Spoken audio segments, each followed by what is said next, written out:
Rabrasanda Kashea, Robrusuyo Koshikara Masaya. Béni sois-tu, Dieu de gloire. Merci pour ta gloire. Merci, Saint des Saints, Saint d'Israël. Merci pour ce que tu fais et que tu feras encore. Seigneur, tu mérites la gloire et ta louange. Alléluia, toi. Merci pour ce moment béni par toi.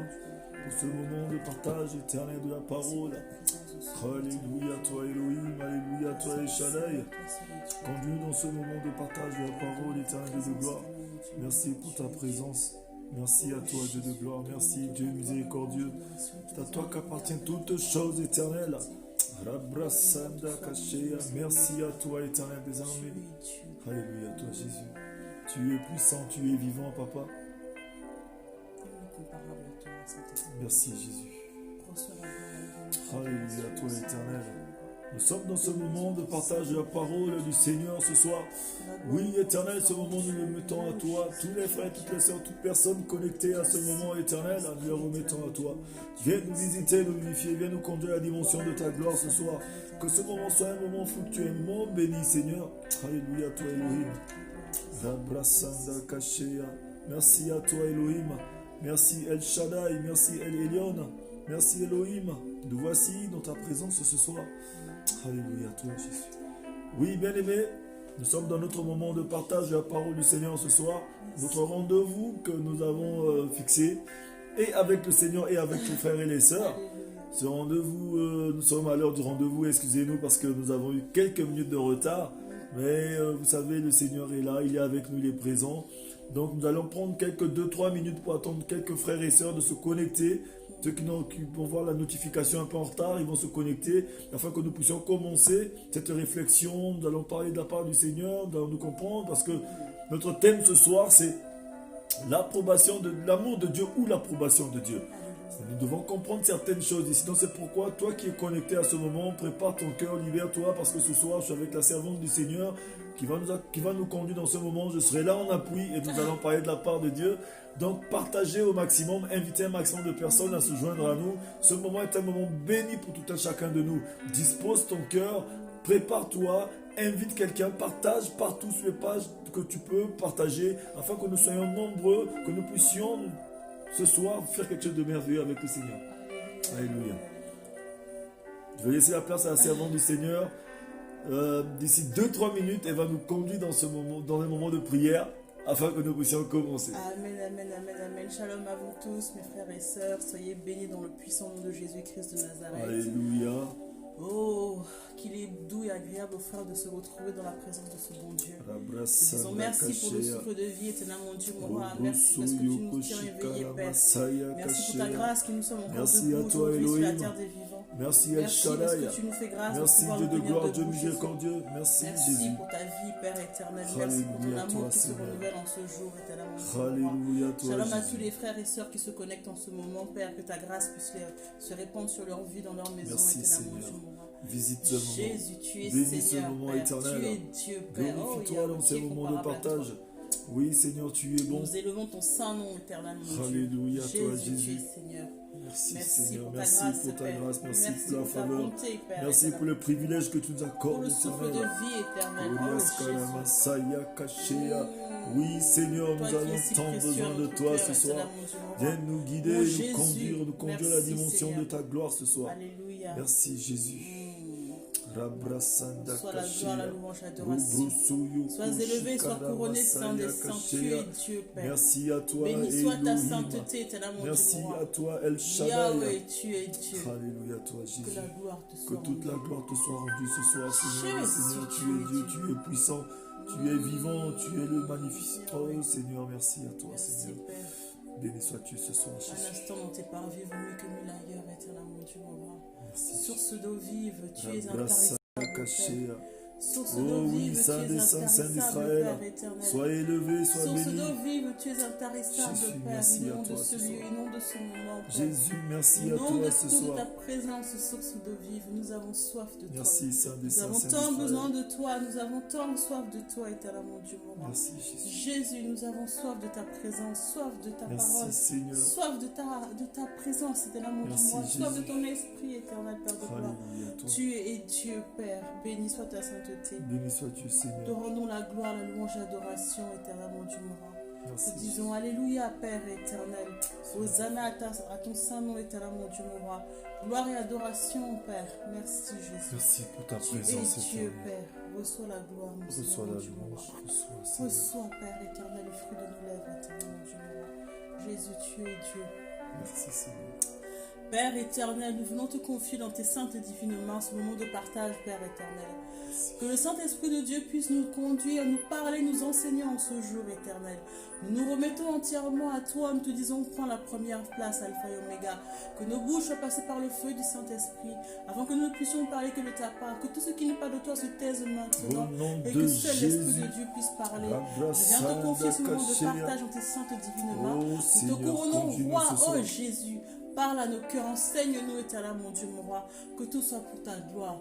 Nous scellons ce moment dans ton sang et nous te proclamons, roi, au nom puissant de Jésus-Christ de Nazareth. Amen, amen, amen, amen, amen. Shalom, shalom, shalom, shalom, shalom. Soyez les bienvenus sur 5 minutes pour sauver en Jésus-Christ. Amen. Nous sommes aujourd'hui à notre rendez-vous que l'évangéliste avait pris avec vous. Il a pris ce rendez-vous sur YouTube, si je ne me trompe pas. Pour ceux qui ont écouté son petit... c'est 20 minutes, je l'appelle l'oiseau de bonnes nouvelles de YouTube. Ce petit partage de 20 minutes qu'il a mis et il nous avait lancé un sujet qui, je ne vous cache pas, m'a un petit peu titillé, m'a obligé à aller chercher à droite et à gauche.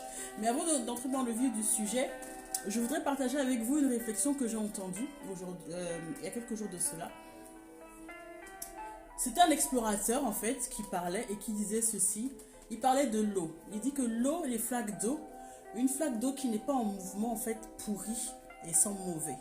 Et le Seigneur m'a enseigné sur cette parole. Il m'a dit, vous voyez, quand on dit que Jésus est la source d'eau vive, si nous ne nous renouvelons pas dans le Seigneur Jésus, dans l'esprit de vie qu'il est en fait, nous sommes semblables à des flaques d'eau en fait. Quand vous remarquez bien, quand vous voyez les flaques d'eau dehors, quand il n'y a pas écoulement d'eau, en fait ça reste, ça stagne. Ça crée des microbes, ça crée de la saleté, ça sent mauvais. En fait, on a besoin de l'eau pour nous renouveler. Et nous, les êtres humains, on est composés d'eau à 80%.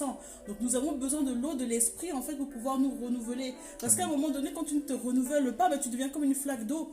Tu sens mauvais sans t'en rendre compte, en fait. Ta connaissance est limitée. Tu es comme une flaque d'eau qui stagne, qui ne bouge pas. Alors qu'avec le Saint-Esprit de Dieu, qui est une source d'eau vive, en fait, il veut faire de ta vie, en fait, des courants d'eau vive. À chaque fois qu'il te régénère ou qu'il t'équipe en fait, il te permet de fluidifier l'eau qui est en toi et d'acquérir de nouvelles connaissances, de te rafraîchir en même temps. Et j'avais trouvé cette réflexion très pertinente pour les enfants de Dieu. Nous avons besoin de nous abreuver chaque jour, de nous renouveler chaque jour à la source d'eau vive qui n'est que Jésus-Christ de Nazareth. Il est une source intarissable et une source qui se renouvelle chaque jour. Aujourd'hui, tu peux lire un passage biblique, demain tu reviens là-dessus, tu découvres quelque chose de nouveau sur le même passage. Une source d'eau vive intarissable. Et c'est ce qu'il veut que nous soyons en fait.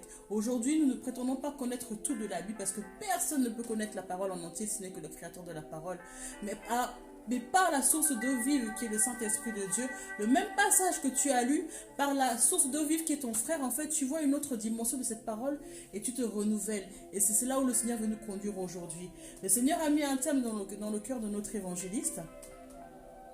L'approbation de Dieu ou l'amour de Dieu. C'était une bonne question. Je pense que pour certains, ça a dû vous titiller un petit peu, ça a dû vous pousser un peu à la réflexion.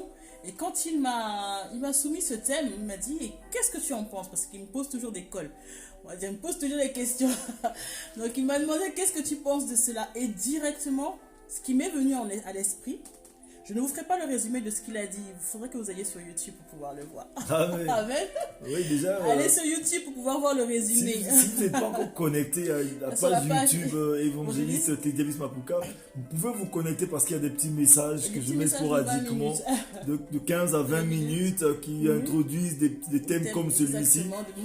Là où nous avons commencé à parler déjà de l'amour de Dieu et l'approbation de Dieu. Parce que vous voyez, il y a deux thèmes. Mais ne leur explique pas, mon cher évangéliste. Il faut qu'ils aillent sur la page pour regarder. Ben oui, mais nous allons développer ça. On va commencer un petit peu. On va développer ça, on va en parler pour que les enfants de Dieu puissent connaître. Parce que c'est vrai que l'amour de Dieu, l'approbation de Dieu, il nous faut rechercher l'approbation de Dieu, bien sûr. Mais enfin pas l'approbation des hommes, mais le problème qui se pose, l'approbation de Dieu ne prime pas sur l'amour de Dieu. Exactement. C'est ce que nous allons comprendre dans cet enseignement. Alléluia. Oui. Et quand il m'a parlé de ce sujet, je me suis posé la question, mais quelle est la différence entre l'amour de Dieu et l'approbation de Dieu?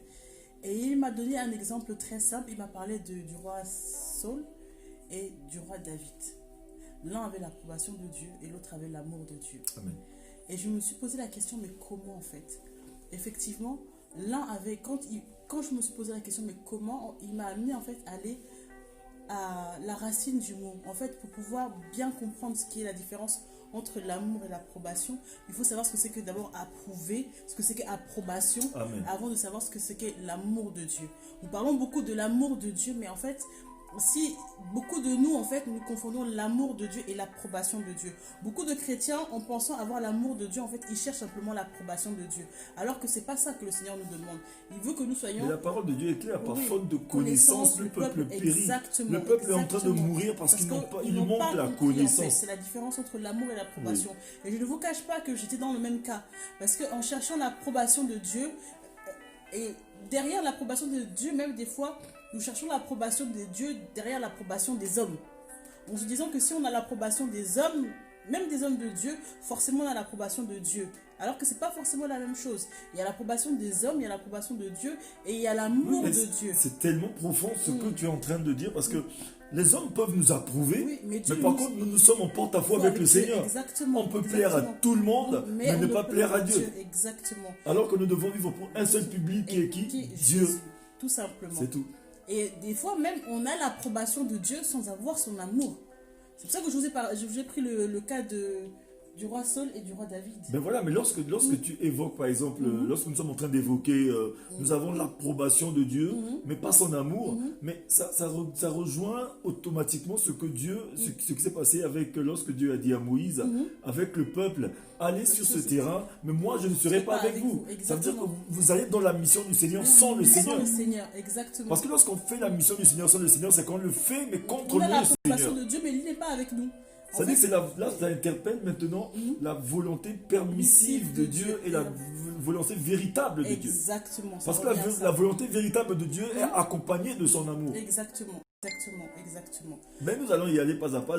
On laisse la place à la servante du Seigneur nous déballer son sac. Parce que je suis moi-même pressé d'écouter ce qu'elle va nous dire. Amen. Alléluia. Je suis partie dans le dictionnaire et l'encyclopédie biblique. Je fais en même temps. Shalom à vous tous qui venez de nous rejoindre. C'est votre page à vous aussi. N'hésitez pas de partager, d'inviter un maximum de personnes. Il faudrait que nous soyons nombreux, bien-aimés. En ce temps de la fin, vous voyez, nous avons besoin d'écouter ce genre de messages parce que nous sommes au seuil de 2021, la traversée. Donc c'est que le Seigneur veut que nous puissions traverser avec une bonne manière de penser. Alléluia. C'est pourquoi recevons cette parole. Si nous avons reçu, partageons et invitons d'autres personnes à venir. N'hésitez pas de cliquer, de partager. C'est tellement gratuit, bien-aimés. Amen. Donc je suis partie dans l'encyclopédie biblique que je vous présente là. On vous présentera d'autres livres aussi à la fin. Je sais que tout le monde entend, vous avez vu notre nouveau roll-up, mais ça, ce sera pour la fin. La présentation du livre est là aussi, c'est la fin. Je suis partie dans l'encyclopédie biblique et j'ai cherché ce que ça voulait dire le mot approuver. Et en fait, approuver, ça veut dire agréer une chose, y consentir. Et en allant un peu plus loin dans ma réflexion, j'ai cherché ce que ça voulait dire approbation. En fait, approbation, c'est un jugement favorable.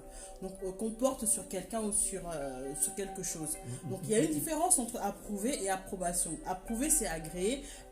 Et approbation, c'est apporter un jugement favorable. Donc, on peut avoir un jugement favorable de la part de Dieu, mais sans que Dieu soit avec nous. C'est ce qu'a eu le peuple d'Israël, en fait.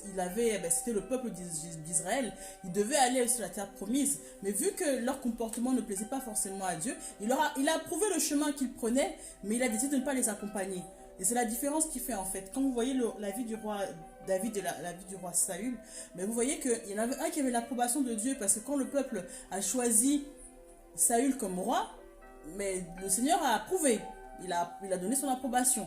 Mais à un moment donné, vous sentiez que malgré qu'il soit roi, il n'avait pas l'amour. Parce que quand on parle du roi David, on dit que c'est l'homme selon le cœur de Dieu. Donc c'est un homme qui avait l'amour de Dieu. Amen. Et on se rend compte que lorsqu'on est approuvé par Dieu et lorsqu'on a l'amour de Dieu, on n'a pas le même comportement et on ne se comporte pas de la même façon. Ce que l'évangile nous expliquait dans le petit message qu'il a mis YouTube, ceux qui ont l'approbation de Dieu, en fait, cherchent toujours à plaire à Dieu. On est toujours dans la recherche, en fait, du mérite. Et c'est ce que le roi Saül était là. Il veut toujours avoir le mérite, en fait, montrer à Dieu, prouver à Dieu que non, c'est moi qui suis l'homme fort, c'est moi qui suis Dieu. Oui, alors que David n'était pas dans ce cas-là. Mais sans couper, c'est que l'être humain a cette chose-là qui est collée à la peau de l'être humain. C'est ce que j'ai essayé de dire déjà, ceux qui vont aller sur YouTube vont voir ce message. Je crois que j'ai eu à renseigner ça déjà plusieurs fois, qui attaque automatiquement la méritocratie. Exactement. Parce qu'on vit beaucoup plus dans l'esprit de mérite. On fait toujours tout parce qu'au lieu de recevoir les choses gratuitement, parce que l'amour de Dieu nous conduit à vivre les choses de la manière gracieuse, c'est-à-dire gratuitement, mais dans la grâce. Mais nous, par contre, on n'est pas content de la grâce, on veut toujours tout recevoir par le fouet, par la chicotte, mais la grâce, on ne sait pas jouer de la grâce parce qu'on veut tout d'abord... On veut le mériter. On veut le mériter. Alors que la grâce, elle est imméritée. Elle est imméritée, inconditionnelle. Elle est inconditionnelle. Mais nous, par contre, on veut toujours tout mériter. C'est ça le problème de l'être humain. L'être humain veut toujours mériter, recherche, parce qu'une personne qui recherche l'approbation de Dieu, c'est une personne qui recherche la main de Dieu. Et quand on dit que l'approbation, c'est le jugement. La main de Dieu, c'est le châtiment, c'est le jugement. Exactement. Alors que les personnes qui recherchent l'amour de Dieu recherchent le cœur de Dieu. Exactement. Ouais. Et c'est là la grosse différence. On se rend compte que le roi Saül, pendant toute sa vie, en fait, cherchait un jugement favorable de Dieu sur sa vie.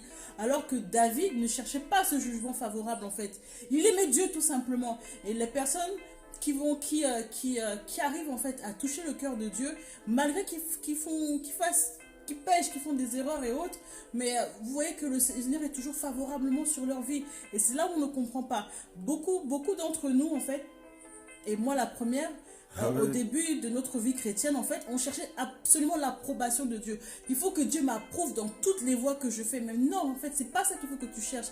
Il faut que tu cherches le véritable amour, c'est l'amour de Dieu. Amen. Lorsqu'on nous disons quand on a essayé de creuser un petit peu, on a vu dans Acte 2, verset 22, on va demander à notre évangéliste de nous le lire.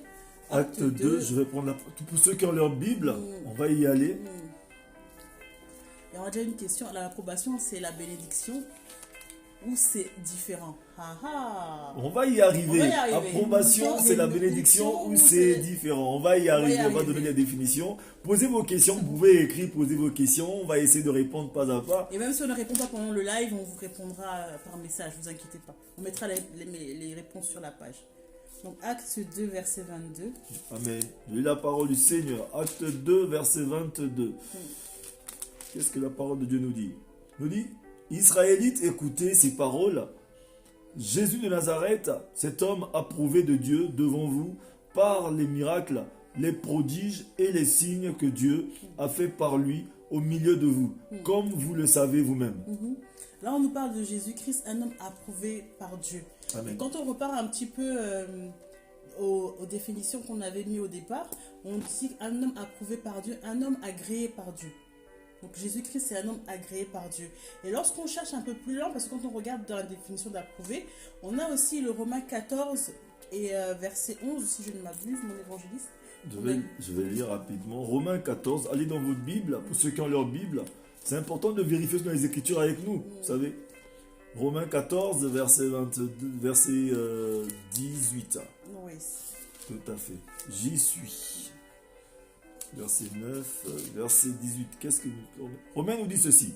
Celui qui sert Christ de cette manière est agréable à Dieu. Je lis d'abord le verset 17. Oui. Le 17, pour qu'on puisse comprendre. Le 17 nous dit, car le royaume de Dieu, c'est non pas le manger ni le boire, mais la justice, la paix et la joie par le Saint-Esprit. Celui qui sert Christ de cette manière est agréable à Dieu et approuvé des hommes. Alléluia.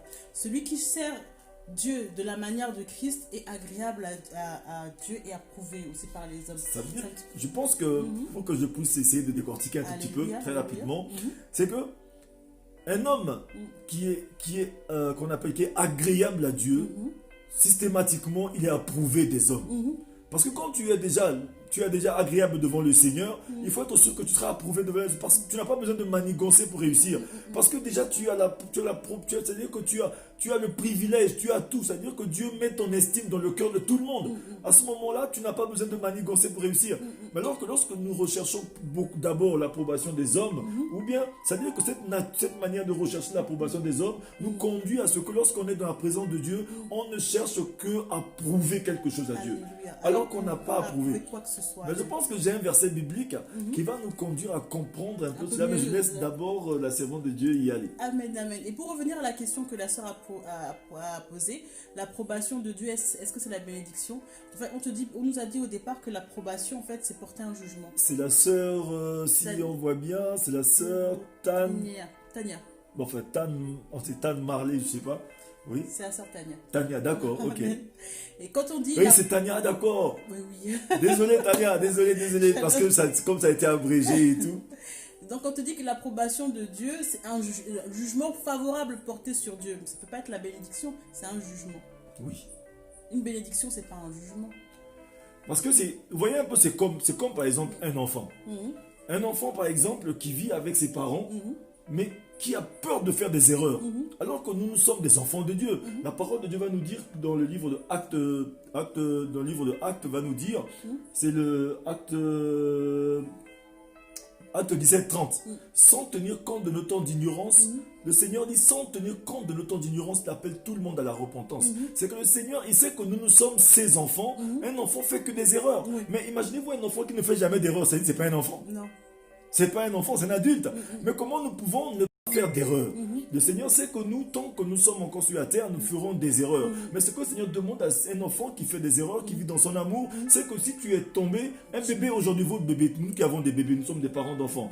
Le bébé, même si lorsqu'on l'a nettoyé, on l'a mis par terre, le bébé va se vautrer dans la boue, mais va pleurer, mais va revenir, c'est que son parent va venir le nettoyer, va le mettre encore à l'aise, va lui donner encore un nouveau vêtement. Ça veut dire que nous, ceux qui sommes les enfants de Dieu, on doit vivre dans cette optique. C'est pourquoi même l'enfant prodigue. Oui. Et j'allais venir à cela, tu enlèves les mots de ma bouche. Voilà, je te laisse. Un autre exemple, en fait, qui va bien nous parler en fait de l'amour de Dieu et de l'approbation de Dieu, c'est quand nous allons dans le livre de Luc et que nous voyons l'histoire de l'enfant prodigue. Oui. On parle beaucoup de l'enfant prodigue, de celui qui a quitté la maison pour aller faire sa vie et a tout dépensé, qui est revenu après auprès de son père et son père l'a pardonné et l'a rétabli en fait. Il a donné sa bague et il a tué le veau gras, pour lui il a fait la fête. Mais on oublie souvent, ou on parle très peu en fait du fils aîné qui est resté auprès du père. Mais quand on regarde un petit peu la parole de colère que cet enfant a dit à son père, je suis resté auprès de toi, j'ai fait tout ce que tu voulais, je t'ai servi et autres, mais jamais tu n'as pris un veau gras pour pouvoir le tuer pour moi. Pourquoi? Donc ça veut dire que cet enfant, il vivait en fait en cherchant l'approbation de son père, le jugement de son père en fait. Il cherchait à ce que son père lui donne un jugement favorable. En fait, comme l'évangile dit, la méritocratie. Si je pose un acte bon, et forcément, il va me récompenser. En fait, il cherchait la récompense de la part de son père. Alors que son père lui a répondu, il a dit, mais tout ce que j'ai, c'est à toi. Tu n'as pas besoin de... D'une part, je pense que sans te couper, tu vois, d'une part, moi je pense que... Pas je pense, mais je suis certain que cet enfant, depuis tout ce temps qu'il travaillait chez son père, il avait peur de faire des erreurs. Exactement. Il évitait de faire des erreurs. Et ça faisait qu'il a fini par faire la plus grosse erreur. Exactement. La plus grosse erreur, c'est qu'il était avec son père sans savoir que son père était un père d'amour. Exactement. Il a craqué. Ça veut dire que tout ce temps, il avait été avec son père. Lui, il avait tellement peur. Il vivait seulement à prouver, à essayer de prouver, à essayer de... être parfait. C'est comme s'il veut corrompre son père. Exactement. Vous voyez un peu, est-ce que nous, on peut corrompre Dieu? On ne peut pas corrompre Dieu. Alléluia. C'est comme un enfant aujourd'hui. Est-ce que notre enfant qui nous avons des enfants à la maison, nous qui avons des enfants à la maison, ou bien nous qui sommes des parents d'enfants, nous sommes des enfants de nos parents à la maison. Est-ce que lorsque nos parents ils s'occupent de nous, est-ce qu'on a besoin de leur dire, bon papa, achète-moi du lait, ou bien bon, pour que je puisse prendre du lait, pour que je puisse prendre du poids? Non, le parent, il sait que son rôle à lui, c'est de t'acheter du lait, c'est de te donner à manger. Mais est-ce qu'aujourd'hui, nous les parents, est-ce qu'on va conditionner nos enfants, que nos enfants m'amènent d'abord de bonnes notes avant que je te donne à manger? Même si l'enfant n'amène pas de bonnes notes ou pas, on va toujours donner à manger. Ça, c'est le rôle du parent. de remplir le frigidaire, de mettre la maison en état pour que l'enfant puisse être dans un environnement sain. C'est-à-dire que l'enfant grandisse bien et s'épanouisse. C'est-à-dire que ça, c'est le rôle du parent. Même si l'enfant n'emmène pas de bonnes notes, le parent a son rôle à faire. C'est-à-dire que nous, aujourd'hui, on ne peut pas corrompre Dieu avec... Parce que beaucoup de chrétiens aujourd'hui, ils croient que c'est parce qu'ils jeûnent beaucoup plus que les autres, ou bien peut-être qu'ils prient beaucoup, ou bien peut-être parce qu'ils donnent beaucoup plus de dîmes, beaucoup plus d'offrandes, ou bien ils disent c'est parce que c'est pour ça que Dieu leur fait du bien. Non. Alors que vous savez, même si on ne fait pas tout cela, Dieu va toujours nous faire du bien. Exactement. Parce que c'est un Dieu d'amour. Exactement. Et quand on analyse un petit peu plus, quand on a une personne en fait qui est toujours dans la recherche de l'approbation de Dieu en fait, c'est quelqu'un qui vit dans la peur d'un châtiment. Parce que lorsque tu cherches toujours à avoir le jugement favorable de quelqu'un, c'est que tu as peur de l'envers en fait. Tu as peur de l'envers du décor. Et quelqu'un qui vit dans l'amour de Dieu n'a pas peur du jugement de Dieu. Amen. N'a pas peur que Dieu puisse lui faire des réprimandes. N'a pas peur que Dieu puisse le corriger. Bien au contraire. Il n'a pas peur d'avancer dans sa foi en sachant qu'il n'est pas parfait, en sachant qu'il va commettre des erreurs. Il ne devient pas téméraire. On ne parle pas de la témérité là. On parle en fait de quelqu'un qui marche en fait avec conviction et sans crainte. Amen. Alors que quelqu'un qui cherche toujours l'approbation de Dieu, si vous remarquez bien, c'est quelqu'un qui vit dans la crainte. Aujourd'hui, quand tu travailles, en fait, tu cherches l'approbation de ton patron, ben, tu as peur d'être viré des fois. Tu travailles parce que tu aimes ton travail. Il y en a qui travaillent parce qu'ils ont peur d'être virés. Et comme j'ai peur du licenciement, il faut qu'on me retrouve irréprochable. Alors que quand tu travailles avec l'amour de ton travail, même si tu fais des erreurs, c'est toi qui vas aller vers ton patron pour te dire je me suis trompé, j'ai fait ci, j'ai fait ça, j'ai fait une erreur, pardonne-moi. Alors que quelqu'un qui vit toujours avec la peur du jugement, mais au moment où il commettra des erreurs, il a toujours tendance à vouloir le cacher. Et c'est ce que nous, enfants de Dieu, on a toujours l'habitude de faire. On a tendance à cacher nos péchés, à nous cacher en fait parce qu'on a la crainte du châtiment de Dieu. Alors qu'on oublie que c'est un Dieu d'amour. La première chose, c'est un Dieu d'amour. Mais son amour le conduit. Déjà, la première des choses, le Jean 3,16 va nous le dire. C'est un passage biblique que tout le monde connaît qui nous dit, Dieu a dit, vas-y. Car Dieu a tant aimé le monde qu'il a donné son Fils unique afin que quiconque croit en lui ne périsse point, mais qui ait la vie éternelle. C'est que le Seigneur, il est amour. À ce niveau-là, c'est incontesté. On ne peut pas contester cela. Dieu est amour. Mais ce que nous allons comprendre, c'est que nous, aujourd'hui, le thème sur lequel nous sommes en train de parler ce soir, c'est que nous puissions voir clairement que la différence qu'il y a entre l'amour de Dieu et l'approbation de Dieu. Parce qu'aujourd'hui, vous voyez voir qu'en recherchant l'approbation de Dieu, nous sommes en train de nous perdre. Alors que si nous recherchons l'amour de Dieu, c'est à ce moment-là que nous allons vivre pleinement tout ce... Parce que vous voyez voir que la puissance ne fait pas l'amour, c'est l'amour qui fait la puissance. Donc vous allez voir que dans l'amour de Dieu, il y a tout.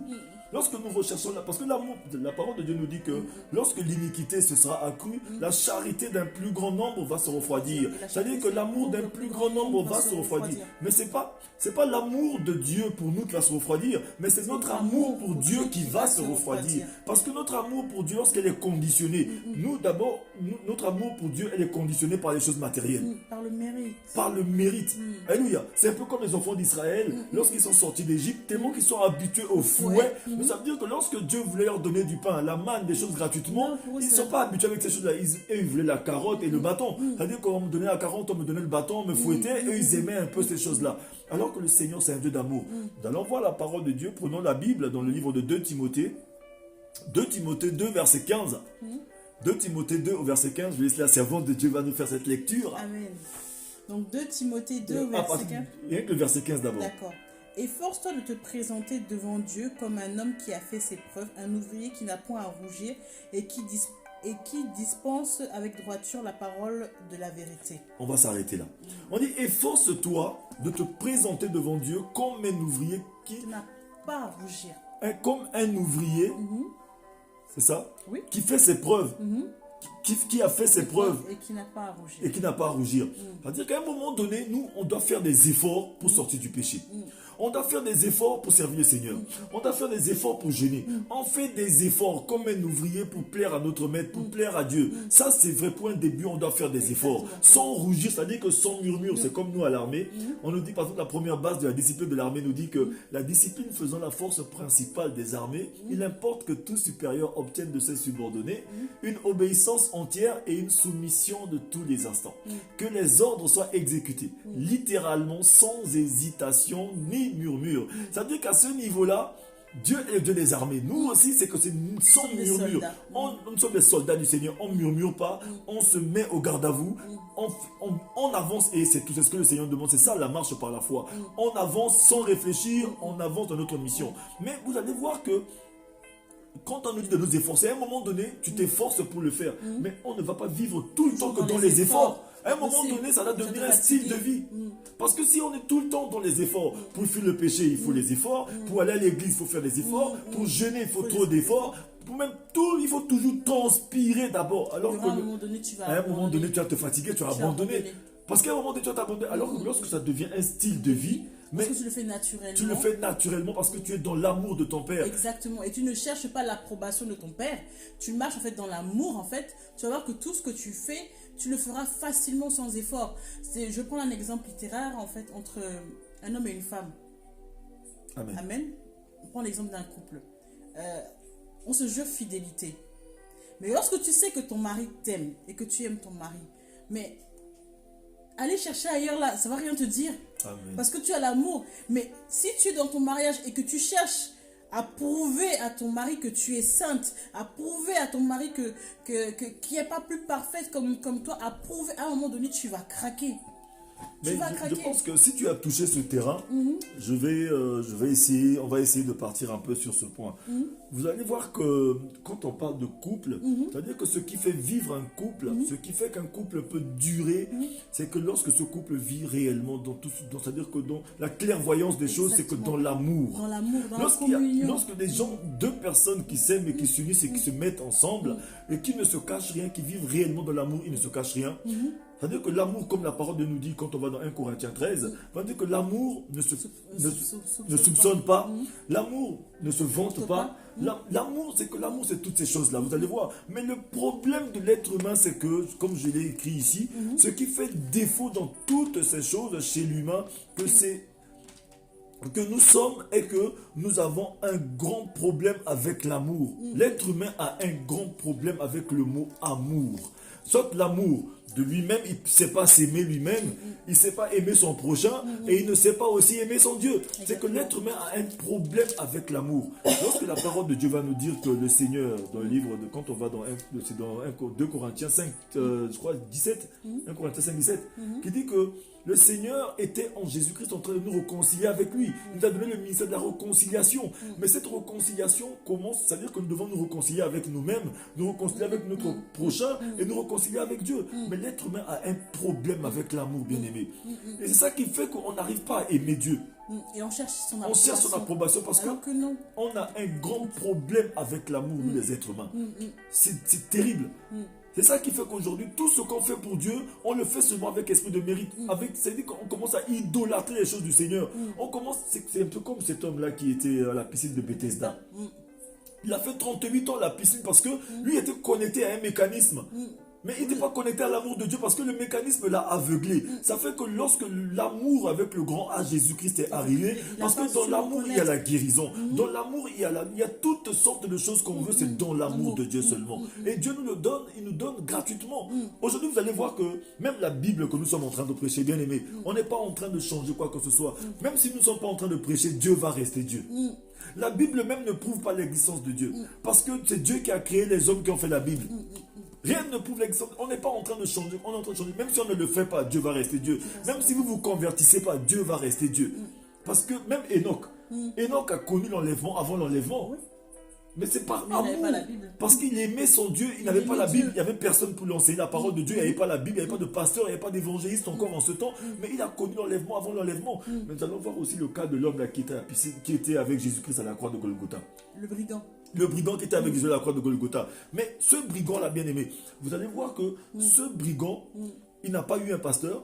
Toute sa vie, il a fait que c'est un voyou, c'est un voleur. Mais à la croix, il a juste reconnu l'amour de ce Dieu-là. Il n'a pas vu Jésus qui était crucifié comme lui. Il n'a pas vu Jésus comme son égal. Mais il a vu Jésus comme un Dieu. Il a vu Jésus-Christ comme... C'est-à-dire que l'amour de Dieu a envahi son... À ce moment-là, il a vu quelque chose d'autre, bien aimé.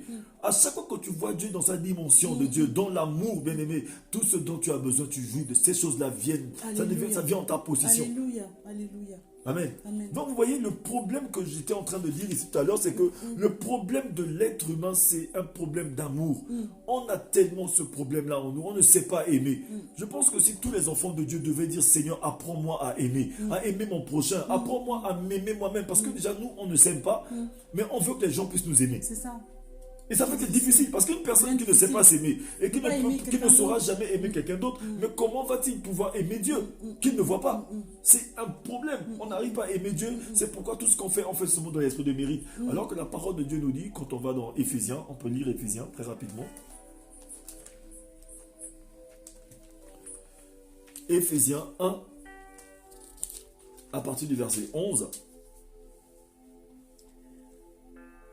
Éphésiens 1, verset 11, oui.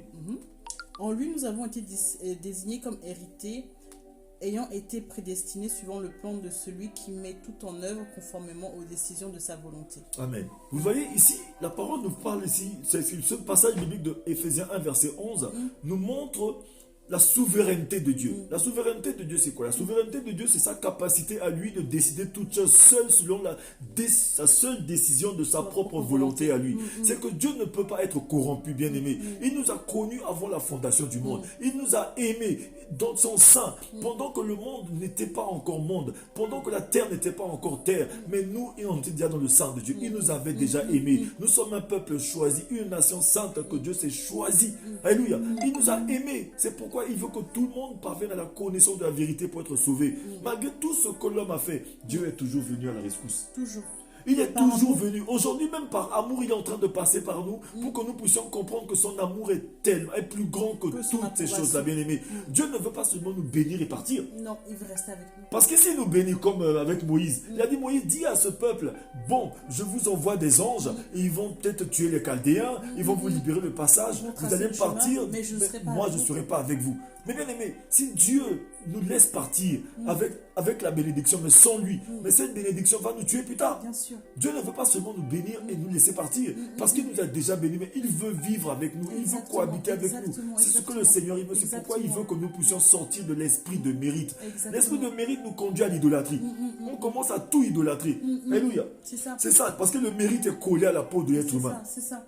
Et Moïse l'avait bien compris parce qu'il a dit au Seigneur, si tu n'es pas avec nous, laisse-nous ici. Parce qu'il s'est rendu compte que même si j'ai l'approbation de Dieu, mais si ce grand Dieu-là n'est pas avec moi, ça ne sert à rien. Tu peux avoir l'approbation de Dieu aujourd'hui, comme le roi Saül a eu l'approbation de Dieu, mais à un moment donné, tu te perds. Parce que la royauté va te tuer. La royauté l'a tué. Parce qu'il cherchait absolument à avoir l'approbation. Parce qu'il est quitté de l'approbation de Dieu, il voulait absolument avoir l'approbation de tout le peuple. Et lorsque David est arrivé et que le peuple a commencé à porter au nu David, rien que par un chant. Mais qu'est-ce qui est rentré dans le roi Saül? La jalousie. La jalousie te pousse, à force de chercher simplement le mérite, l'approbation, le jugement favorable des hommes ou le jugement favorable de Dieu. Mais là, tu laisses entrer aussi la jalousie parce que lorsque le jugement ne t'est pas favorable, mais comment tu vas réagir? Alors que lorsque tu as l'amour de Dieu, que tu sais que Dieu t'aime, quel que soit le jugement que l'homme va poser sur toi, Amen. quelles que soient les circonstances de la vie, tu sais que ce Dieu-là, il m'aime et qu'il a donné sa vie à la croix pour moi.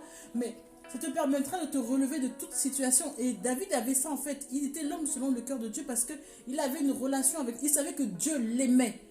Dieu l'aimait réellement. Et ce qui fait que quand il a eu à affronter Saül, il l'a fait avec l'esprit de Dieu. Parce que quand tu sais que Dieu t'aime, il y a certaines choses que tu ne vas pas poser. Quand tu sais que le grand Dieu-là est avec toi, il y a certaines choses que tu ne vas pas chercher. Tu vas plus chercher à mériter l'amour d'un homme ou mériter l'amour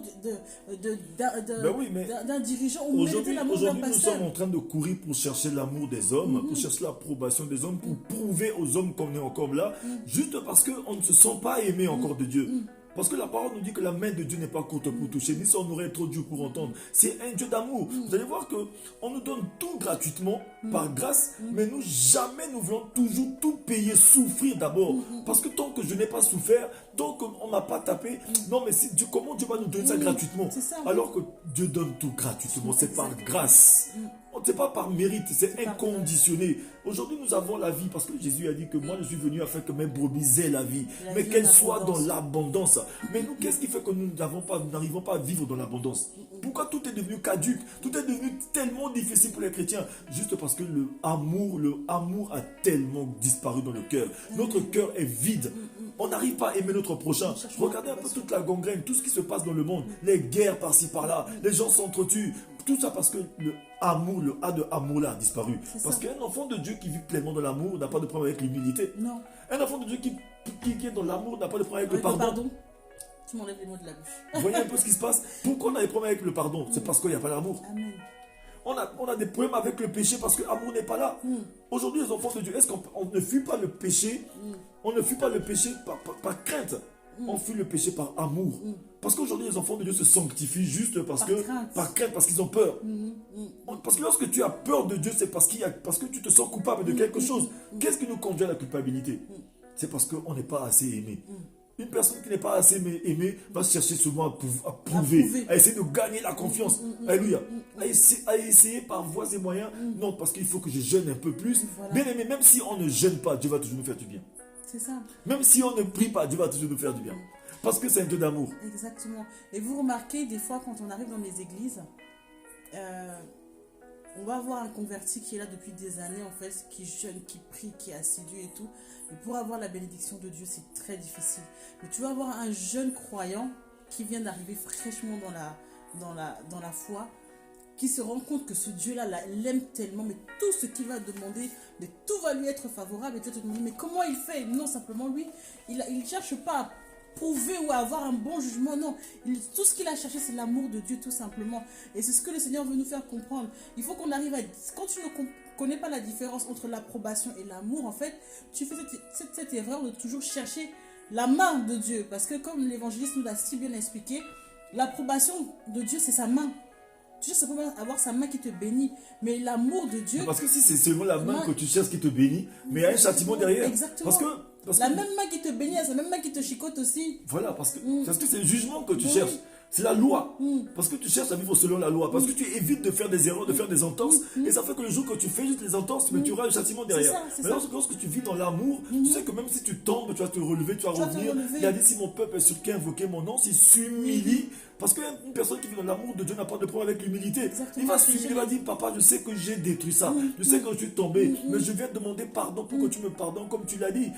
S'il s'humilie, confesse son péché, je lui pardonne son péché, je guéris son péché, je l'exauce des cieux. Mais pourquoi aujourd'hui nous nous sentons toujours comme des pauvres pécheurs? Il y a beaucoup de gens aujourd'hui qui s'accaparent même cette prière-là. Seigneur, aie pitié de nous, pauvres pécheurs. Bien-aimé, tu n'es pas pauvre pécheur.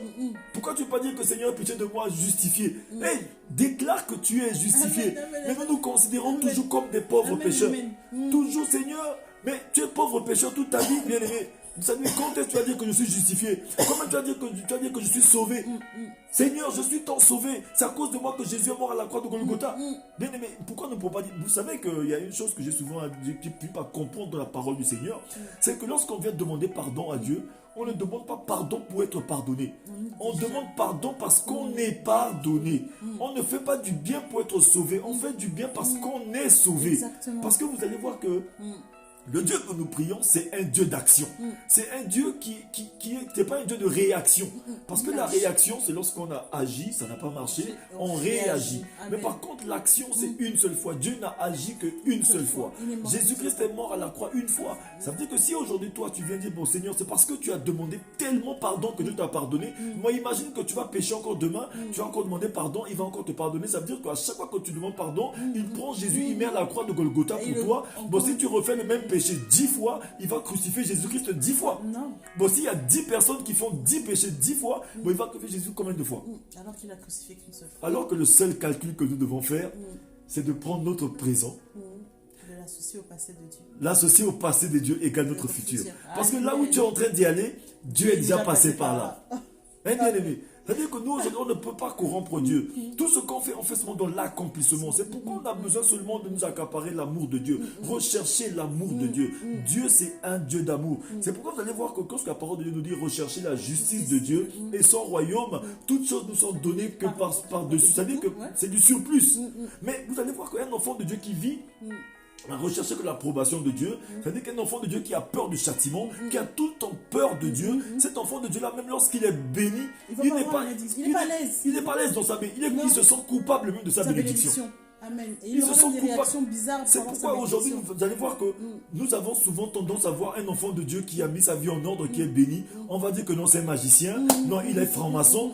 Même moi, aujourd'hui, évangéliste, te dit demain, vous allez me voir béni, ma vie va changer. On va dire que non, on connaît le petit là. On connaît, on était ensemble, on a grandi ensemble. Si aujourd'hui il est béni, c'est parce qu'il a touché quelque chose. Mais bien aimé, l'amour de Dieu est que toutes les bénédictions sont à moi. La parole de Dieu nous dit que Dieu s'est fait pauvre de riches qui étaient pour nous enrichir. Ça veut dire que si je suis dans l'amour de Dieu, tout ce qui est à mon Père est à moi. Mais pourquoi je ne dois pas être béni? Il n'y a que les francs-maçons qui doivent être bénis. Il n'y a que les magiciens qui doivent être bénis. Aujourd'hui, ça dit que nous, les chrétiens, devenons coupables de notre bénédiction. Et nous disons que pour pouvoir avoir cette bénédiction, il faut qu'on le mérite. Il faut qu'on le mérite. On rentre dans la méritocratie. Il faut mériter. Le royaume de Dieu, il faut que tu le mérites. En posant des bons actes. Non, en fait, quand tu poses les bons actes, ce n'est pas avec un esprit de mérite.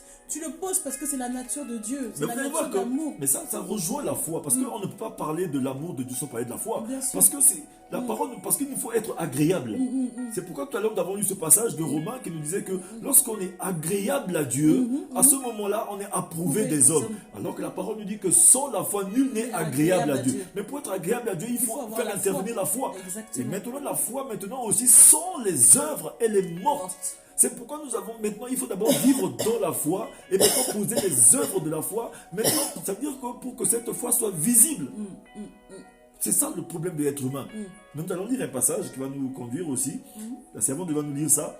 Dans le livre de 1 Jean 4, 15 à 18. Shalom à tous ceux qui nous ont rejoints en cours de route. Soyez tous bénis. 1 Jean 4, tu m'as dit 1 Jean 4, 15 à 18. Je vois ma soeur Elle Bénie qui est là. Sois bénie aussi.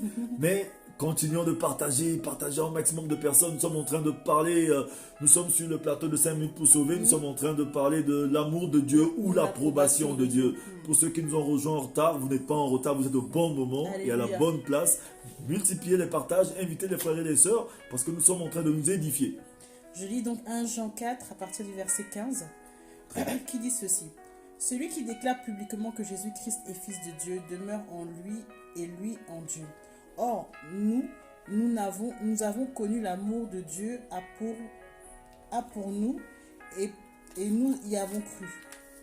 Dieu est amour et celui qui demeure dans l'amour demeure en Dieu et Dieu demeure en lui. C'est en cela que l'amour est parfait en nous, de sorte que nous aurons de l'assurance le jour du jugement parce que nous sommes dans ce monde tel que lui il est. Amen. 18. Il n'y a pas de peur dans l'amour, au contraire, l'amour parfait chasse la peur, car la peur implique une punition. Celui qui éprouve de la peur n'est pas parfait dans l'amour. Amen. Parole du Seigneur. Rien que le premier verset, verset 15 nous dit, celui qui confesse que Jésus est le Fils de Dieu, Dieu demeure en lui et lui en Dieu. Parce que la parole de Dieu va nous dire, mais quand on va dans je pense que c'est dans le livre de 1 Corinthiens 12, verset 3, qui nous dit que si quelqu'un déclare dans sa bouche que Jésus-Christ est Seigneur, c'est parce que Saint-Esprit lui a mis à cœur. Alléluia. Donc aujourd'hui, nous allons voir que le 16 nous dit, et nous avons connu l'amour que Dieu a pour nous et nous y avons cru. Dieu est amour. Celui qui demeure dans l'amour demeure en Dieu et Dieu demeure en lui. Ça veut dire qu'une personne qui demeure pleinement dans l'amour, aujourd'hui vous voyez que le Seigneur veut que nous puissions demeurer dans l'amour. Toute la gangrène, tout le mal qui est en train de se répandre dans le monde, bien-aimé, c'est un problème d'amour. Toutes ces choses qui sont en train de se passer et que le diable il est très malin, très rusé. Il sait que tellement que nous les êtres humains, le mot amour, on a un problème avec l'amour. On n'arrive pas à s'aimer entre nous. Aujourd'hui, regardez un peu même dans le corps du Christ. On n'arrive même pas à s'aimer. Alléluia. Aujourd'hui, nous sommes en train de créer notre religion à part. On est en train de créer des choses à part juste parce qu'on n'arrive pas à s'aimer.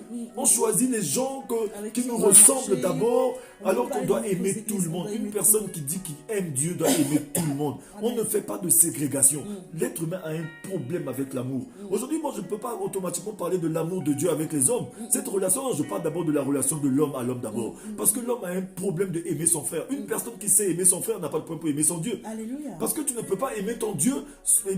que tu ne vois pas, et puis ne pas aimer ton frère que tu vois. Parce que nous pouvons, parce que même ta femme qui vit avec toi, mais si tu n'arrives pas à l'aimer, mais comment va ma femme aujourd'hui si je n'arrive pas à l'aimer? Mais comment je peux aimer mon Dieu? Je suis en train de prier un Dieu que je ne connais pas. C'est de l'hypocrisie. C'est de l'hypocrisie. Parce que je ne vois que mon Dieu au travers de ma femme. Parce que Dieu est content lorsque j'aime ma femme. Même parce que aimer quelqu'un, vous voyez, voir que aimer sa femme ou son mari, c'est une décision. C'est une décision, c'est pas un sentiment. Ça, elle a compris cette leçon, elle a arraché cette leçon-là. L'amour n'est pas un sentiment, c'est une décision, bien-aimé. Parce que vous allez voir que aimer Dieu aussi, c'est une décision. C'est pas un sentiment. On ne sent pas qu'on aime Dieu, mais on se décide d'aimer Dieu. C'est pourquoi vous allez voir que même dans les liens du mariage, on dit que c'est pour le mariage, c'est-à-dire que c'est pour le meilleur et pour le pire. Le pire, pourquoi? Parce qu'aujourd'hui, vous vous aimez, vous êtes mariés, vous avez toutes vos facultés, vous étiez bien en forme, mais le jour que l'autre perd peut-être un moyen, ou bien peut-être est dans un fauteuil roulant, mais vous devez continuer d'aimer cette personne. Exactement. Parce que c'est pour le meilleur et pour le pire. Même si l'autre perd son travail, même si l'autre perd quoi que ce soit, je dois continuer de l'aimer. Parce que c'est une décision, l'amour. Lorsqu'on tu décides d'aimer Dieu, que ce soit mal, que ce soit bon, toute chose concourt au bien de ceux qui aiment Dieu, c'est ce que la parole de Dieu nous dit. C'est-à-dire que toute chose qui arrive, moi je dois continuer d'aimer mon Dieu, bien aimé. Et c'est ce que le Seigneur fait avec nous, parce que si on remarque bien, malgré tous les péchés que nous sommes en train de faire, tout ce que nous avons fait, imaginez l'amour de ce grand Dieu qui n'a pas hésité à donner son Fils unique pour nous racheter. Mais ça, il a pris la décision de nous aimer. C'est-à-dire avec nos défauts et avec nos qualités. Il a pris la décision de nous aimer tels que nous sommes. Et cet amour, en fait, nous conduit à nous améliorer. Parce que lorsque tu prends la décision d'aimer ta femme ou d'aimer ton mari, en fait, tu prends aussi la décision que cet amour puisse la transformer. C'est-à-dire que ce n'est pas toi qui vas le faire, mais c'est l'amour qui va faire que cet homme, cette femme va être transformée. J'aimerais compléter ce point. Vous allez voir que parce que ce que je suis en train de dire, vous savez, c'est en connaissance de cause et en conséquence de cause. Vous allez voir que une personne qui aime, c'est une personne qui se met au-dessus de la mêlée. Parce que quand tu aimes, tu te mets au-dessus de la mêlée. C'est-à-dire que tu as la capacité, l'amour te conduit à voir les défauts de l'autre et à les combler. Mais tu n'es pas là seulement à voir les défauts de l'autre et à essayer de peut-être te dissocier, te diviser. Aujourd'hui, vous allez voir que l'amour nous conduit à nous supporter. Une personne qui aime supporte. Une personne qui aime pardonne. C'est-à-dire qu'on ne va jamais se fâcher. On peut se fâcher pendant 1-2 minutes, un jour, 2 jours, mais on va rétablir ça très rapidement, bien aimé. On ne laisse pas le temps que le diable entre là. Mais qu'est-ce qui fait qu'aujourd'hui cette gangrène-là, parce que si déjà on n'arrive pas à s'aimer à la maison, mais ça veut dire que cette chose va commencer ici, va être dehors aussi. Exactement. Alléluia. Vous allez voir, bien sûr, regardez bien les personnes, les personnes qui font du mal dehors, les personnes qui sont aujourd'hui en train de faire du mal dehors, ou bien de tuer les autres, de créer la zizanie dans les pays, dans les choses qui se passent que nous connaissons. Ces personnes, vérifient bien chez eux, il n'y a pas d'amour là-bas à la maison. Il n'y a pas d'amour là-bas à la maison. Parce que si une personne qui a de l'amour pour ses enfants, qui a de l'amour pour sa famille, qui a de l'amour pour sa femme, mais ne pourra pas faire du mal sciemment dehors, c'est pas possible. Parce qu'aujourd'hui, le monde est devenu tellement, je ne sais pas comment dire, comme la parole de Dieu nous le dit, que lorsque l'iniquité se sera accrue, la charité va disparaître. C'est-à-dire que l'iniquité, c'est l'indicateur de la fin. L'iniquité, nous voyons autour de nous aujourd'hui. Regardez un peu les gens, ils ont le courage de prendre une machette, découper une autre personne, ôter la vie à son frère. Mais toi qui dis que tu aimes ton Dieu, comment vas-tu découper ton frère? Comment vas-tu prendre le fusil pour tirer sur la vie d'une personne qui vivait avec toi aujourd'hui? Alléluia. Juste parce que tu veux conserver quelque chose qui est périssable. Et tu préfères peut-être prendre le fusil, tirer sur ton frère, le tuer, lui ôter la vie, bien aimé. Alléluia. Ça veut dire que tu n'as jamais aimé. Alléluia. Ou bien peut-être que tu vas peut-être vendre ton frère pour peut-être avoir un poste, pour qu'on puisse lui faire du mal. Alléluia. Parce qu'une personne qui aime préfère, non, je préfère souffrir. Même si je ne mange pas, mais lui, par contre, je ne le sacrifie pas. On sacrifie nos frères et nos soeurs. Et puis avec ça, on va dire qu'on aime Dieu, on n'aime pas Dieu. Une personne qui aime Dieu ne peut pas sacrifier son frère, ne peut pas sacrifier sa famille. On va voir des personnes qui vont chez les marabouts, qui vont chez les féticheurs, qui vont même sacrifier leur famille, sacrifier une génération juste pour que je puisse garder la notoriété, pour que je puisse garder beaucoup de fortune, la richesse. Une personne qui aime Dieu ne peut pas, parce que lorsqu'on aime Dieu, bien aimé, lorsqu'on aime Dieu, parce que la parole de Dieu est en train de nous dire ça, nous dire que celui qui demeure dans l'amour demeure en Dieu, et Dieu demeure en lui, bien aimé. Parce que si réellement Dieu demeure en toi dans son amour, bien aimé, même si tu n'as rien, mais bien aimé, je pense que tu ne vas pas vendre ton âme au diable. Non. Tu ne vas pas vendre ton âme au diable juste parce qu'il peut avoir les choses terrestres. Ces choses-là ne sont que périssables. Alléluia. C'est vrai. Descendons dans le verset qui nous dit aussi, voici comment l'amour est parfait en nous, afin que nous ayons de l'assurance au jour du jugement. Tel il est, tel nous sommes aussi dans ce monde. Parce que tel il est, tel nous sommes. Alléluia. Le Seigneur, c'est que le Seigneur veut que nous puissions partager le même centre d'intérêt que lui. Exactement. Le même centre d'intérêt de Dieu, c'est ça. C'est l'amour. C'est l'amour. Dieu veut que nous puissions avoir de l'amour dans nos cœurs. Je pense que la prière que tout enfant de Dieu doit commencer à faire, c'est de demander, Seigneur, donne-moi un peu d'amour. Donne-moi l'amour. L'amour, bien-aimé. C'est d'être prié. Parce que l'amour, c'est quelque chose, lorsque tu manques d'amour, demande à ton Dieu. Et il faut aussi accepter l'amour de Dieu. Oui. Demandons à Dieu beaucoup d'amour, bien-aimé. Acceptons l'amour. Dis, Seigneur, apprends-moi à aimer mon prochain. C'est ça. Apprends-moi à aimer mon frère. Mets l'amour de ma femme dans mon cœur. Mets l'amour de mon mari dans mon cœur. Mets l'amour de mon frère dans mon cœur. Mets l'amour de mon pays dans mon cœur. Mets l'amour de ce... C'est que, bien-aimé, demandons à Dieu de nous donner beaucoup d'amour. De nous apprendre à aimer. De nous apprendre à aimer. Et de nous apprendre aussi à accepter cet amour. Alléluia. Amen. Parce que des fois... Ton mari peut t'aimer, ta femme peut t'aimer, mais si toi tu n'acceptes pas cet amour, mais c'est comme si en fait il remplissait un vase qui était percé. Oui. Il y a beaucoup de... Vous allez voir que cet amour-là devient... ça veut dire que c'est à sens unique. Oui. C'est pas possible. Ça devient de la consommation. Oui. Alors que nous sommes tous appelés à être des producteurs. Nous sommes des producteurs. Nous sommes appelés à produire du fruit. Et ce fruit-là, c'est le fruit de l'amour. Nous sommes appelés à produire du fruit. Alors qu'aujourd'hui, nous ne sommes que des consommateurs. On vient seulement pour consommer. On vient à l'église pour consommer. On vient dans un foyer pour consommer. On veut seulement consommer les autres. Alors que nous sommes appelés tous à produire du fruit, bien-aimé. Et le consommateur ne cherche que l'approbation pour pouvoir consommer. On cherche seulement l'approbation. Nous sommes seulement dans l'esprit de mérite. Alors que celui qui est producteur, en fait, il cherche le véritable amour. La parole nous dit que toute chose concourt au bien de ceux qui aiment Dieu. Aujourd'hui, un enfant de Dieu qui cherche l'approbation, lorsqu'il a fait un échec quelque part, tout de suite dit non, c'est parce que le péché que j'avais commis là, c'est ça. Bien aimé. Il cherche un bouc émissaire. Ça dit qu'il n'accepte pas le pardon de Dieu. Nous devons, un enfant de Dieu qui aime Dieu, qui vit dans l'amour de Dieu, doit accepter aussi le pardon de Dieu. Quand tu demandes pardon, tu dois croire que Dieu t'a pardonné. Alléluia. Quelqu'un qui vit aussi dans l'approbation, en fait, vit toujours dans le jugement. C'est-à-dire qu'il s'auto-juge lui-même et il juge aussi les autres. C'est-à-dire que quelqu'un qui vit dans l'approbation, qui cherche toujours le mérite, en fait, ne peut pas se dire que j'ai fait du mal. Je reconnais que j'ai fait du mal. Il cherchera toujours à remettre la faute. Non, c'est parce que tel frère n'a pas fait ci que... Non. En fait, l'amour, en fait, comme on dit, il accepte tout. Le Seigneur Jésus n'a pas regardé que non, moi, j'ai pas péché. C'est l'humanité qui a péché. Non. Il a accepté ce péché sur lui afin de nous donner cet amour, afin de nous dire que non, malgré ton péché, viens à moi. Amen. Et je te transformerai. Amen. Alléluia. Je vais continuer de lire le passage que nous avons lu tout à l'heure, qui n'est pas fini, qui dit ceci, qui nous dit, le verset 18, il n'y a pas de crainte dans l'amour, mais l'amour parfait bannit la crainte, bien-aimé. Et la parole nous dit aussi, car la crainte implique un châtiment, et celui qui craint n'est pas parfait dans l'amour. Aujourd'hui, bien-aimé, ce que nous avons dit tout à l'heure, on ne peut pas fuir le péché parce que Dieu nous voit. On fuit le péché parce que le péché nous détruit. Parce que le péché est dangereux. Le péché est néfaste. Parce que je suis quelqu'un de pur. Je suis quelqu'un de propre. C'est que je connais ma valeur. Je ne vais pas souiller mon corps. Je ne vais pas me donner mon corps à celui qui ne le mérite pas. Qui ne devait pas, bien aimé. On fait du bien aux mauvaises personnes. Alléluia. C'est un peu ce que je veux dire. Vous allez voir qu'aujourd'hui, beaucoup d'enfants de Dieu vivent dans cette pratique-là. Parce qu'à chaque fois que tu sens que tu as peur de Dieu, c'est qu'il y a quelque chose que tu dois enlever. Exactement. Parce qu'un enfant de Dieu qui aime Dieu, même lorsque tu es tombé, tu viens présenter à ton Père. Seigneur, je sais que j'ai fait une bêtise, mais je demande pardon. Alléluia. Parce que la parole nous dit que car la crainte implique un châtiment. Donc, à chaque fois que tu as peur de Dieu, c'est que tu as quelque chose à te reprocher. Il y a un châtiment que tu as peur. C'est que tu as un châtiment parce que c'est un Dieu d'amour. Dieu n'est pas un Dieu frustré qui a un coin de rue, qui attend seulement ses enfants pour les tuer, pour leur faire du mal. C'est un Dieu d'amour. C'est pourquoi il aimerait que toute personne qui est son enfant, il a dit sans tenir compte de nos temps d'ignorance, il nous appelle à revenir à lui. C'est un Dieu d'amour. Alléluia. Beaucoup d'enfants de Dieu en fait vivent dans la crainte, dans la peur du châtiment de Dieu.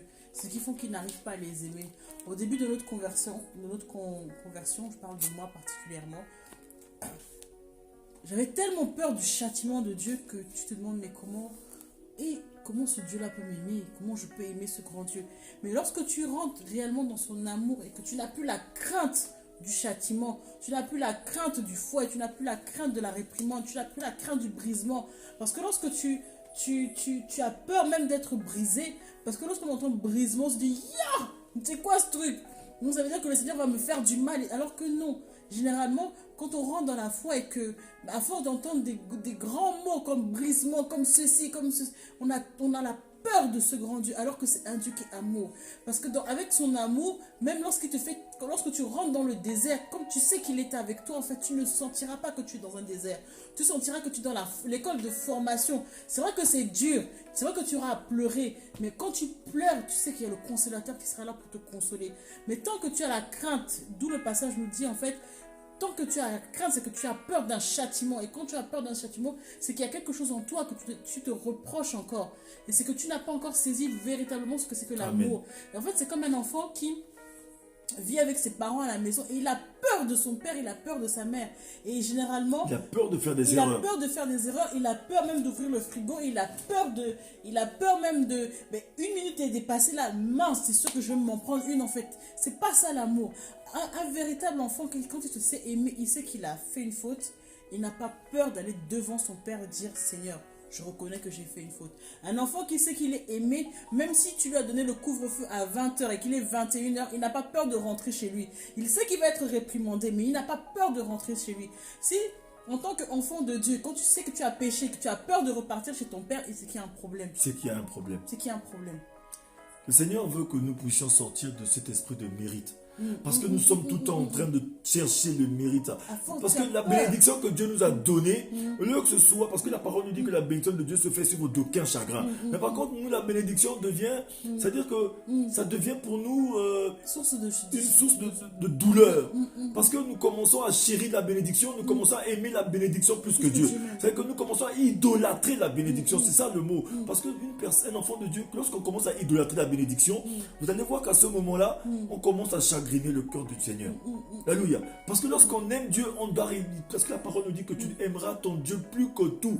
C'est ça, vivre dans l'amour de Dieu. Un enfant de Dieu qui aime son Dieu bien-aimé, c'est un enfant de Dieu qui fait attention. Alléluia. C'est un enfant de Dieu qui fait attention à lui. C'est un enfant de Dieu qui regarde sa robe tous les jours. Mais pas par peur. Juste parce que non, j'ai de la valeur. Parce que la parole de Dieu nous dit que le corps appartient à l'Éternel, l'Éternel appartient. C'est-à-dire que ça lui appartient.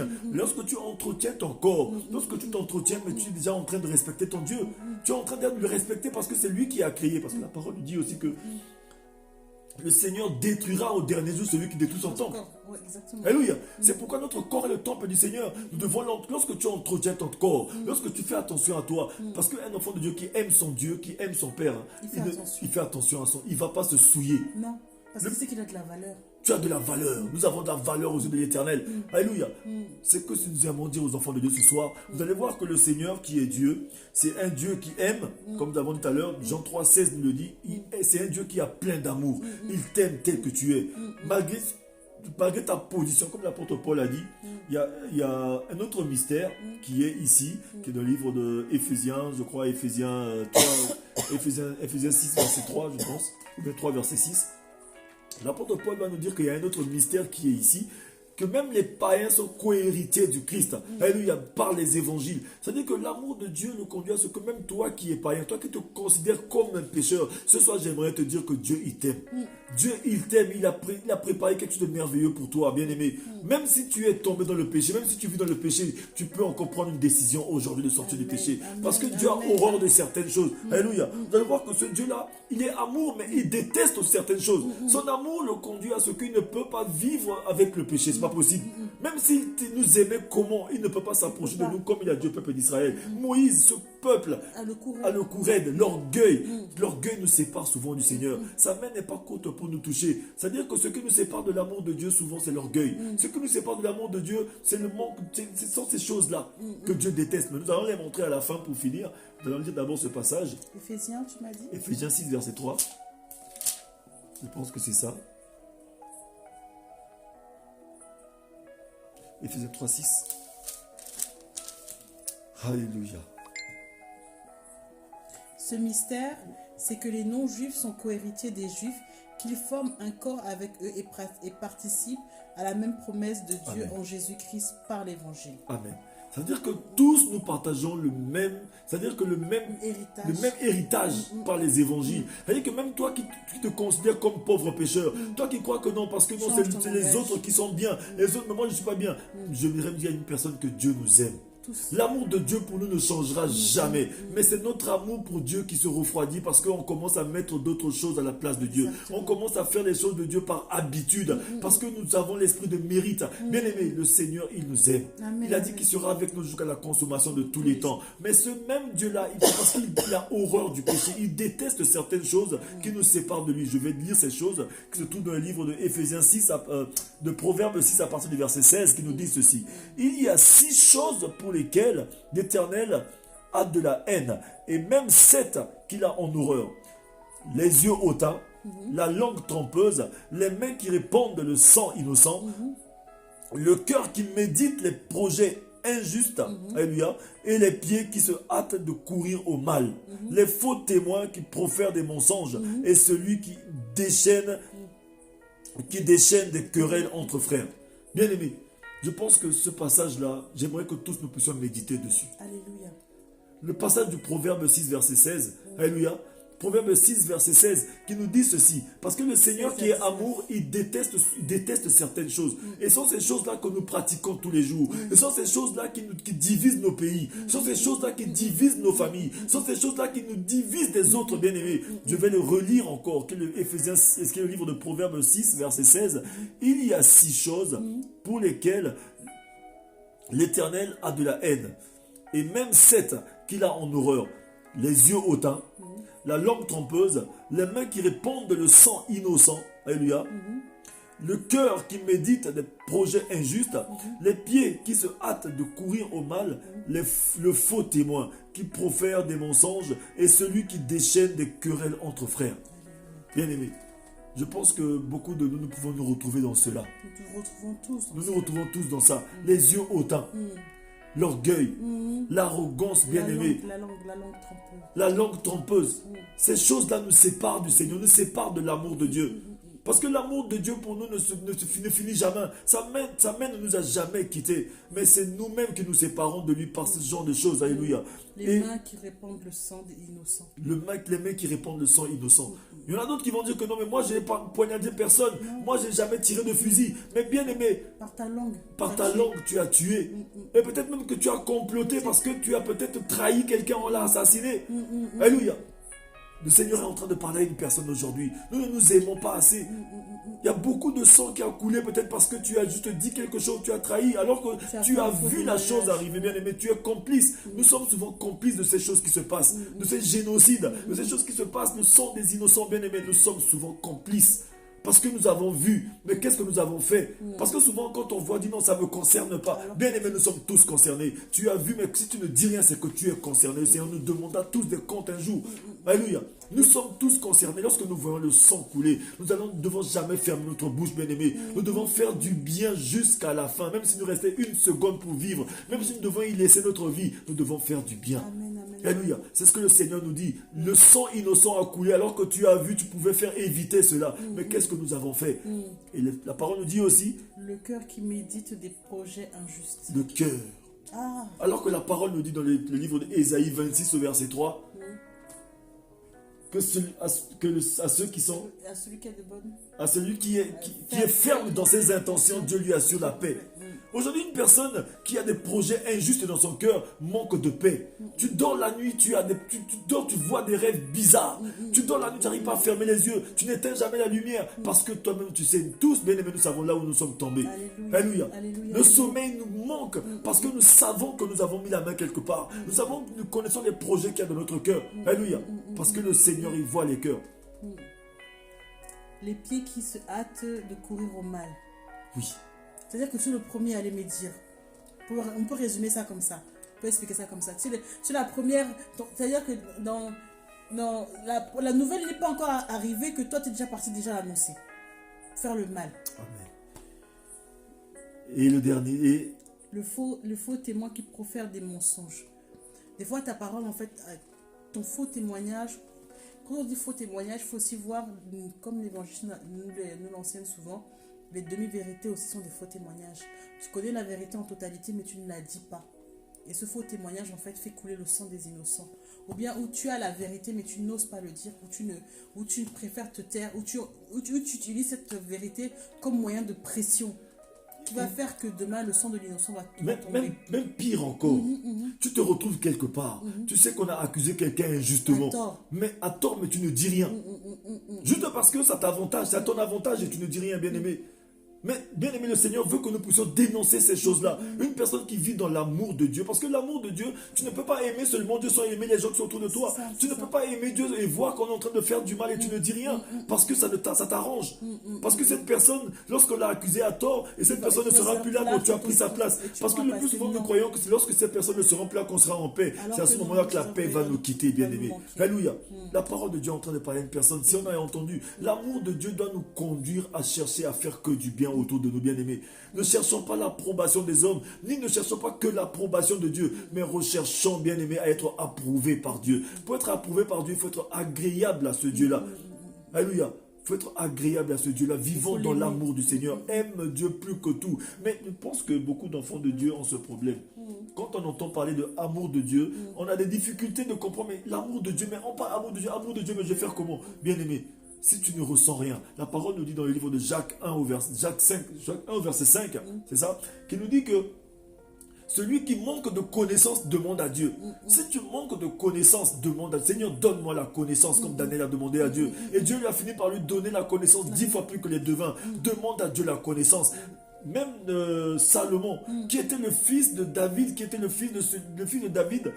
n'avait rien de spirituel, mais a demandé à Dieu la sagesse. Alléluia. Donc toi aussi demande à Dieu, donne-moi la sagesse, donne-moi l'amour. Seigneur, l'amour me manque, je ne sais pas comment aimer. C'est la prière que nous devons tous faire, bien aimés. Je ne sais pas aimer. Je ne fais que vivre dans l'esprit de mérite. Je crois qu'il me faut toujours d'abord faire quelque chose pour pouvoir avoir l'amour. Non. Je vais vous donner un témoignage. Et on va s'arrêter. On va s'arrêter là. Ce témoignage, c'est qu'il y a un jour, bien aimé, je jeûne tous les vendredis. Tous les vendredis, je jeûne. Je suis en jeûne tous les vendredis du 1er janvier au 31 décembre. Moi, j'ai offert ça à Dieu. Et voilà qu'un jeudi soir, je devais entrer en jeûne à minuit. Et l'heure est passée. Je ne suis pas entré encore dans mon jeûne. Et voilà que, comme j'ai eu un petit moment de sommeil, je me suis réveillé brusquement, l'heure est passée, j'ai commencé à manger. Et comme j'ai mangé à minuit, je me suis dit, aïe, j'ai déjà détruit mon jeûne.